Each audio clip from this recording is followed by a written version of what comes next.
Vice President Constantino Chiwenga faces mounting pressure within ZANU-PF after two senior party officials openly denounced him just as the party's annual conference kicks off today. Sanapena mashoko atuna kuti awa Vice President Constantino Chiwenga vobuda vachinzi panapa Chiwenga falls as Mnangagwa C2030 ambition gains momentum.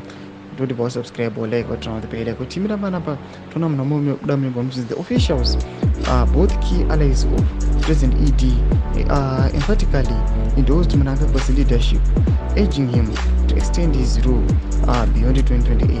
Information Minister Jennifer Muswere and local government minister Daniel Gadu, speaking Wednesday, rallied behind Mnangagwa, with Muswere asserting that there is no vacancy for leadership following Mnangagwa's re-election in 2023. His Excellency President Idi Mnangagwa was democratically elected by millions of Zimbabweans, and his term of office is still running. The same applies to his democratic election as President and First Secretary of the ZANU-PF. Effectively, there is no vacancy, and the government and the party leadership are properly constituted.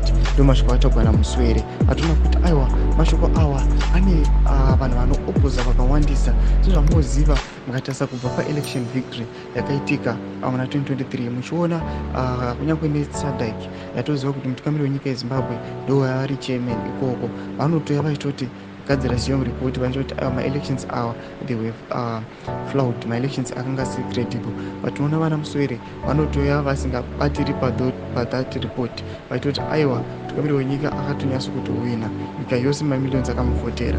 Kutidze mafundo enyu kuti kudii pamusoro pechiitiko ichi, tichiona succession aiwa tension ichiwedzera munyika yeZimbabwe. Kunyangwe section medu sana subscribe or like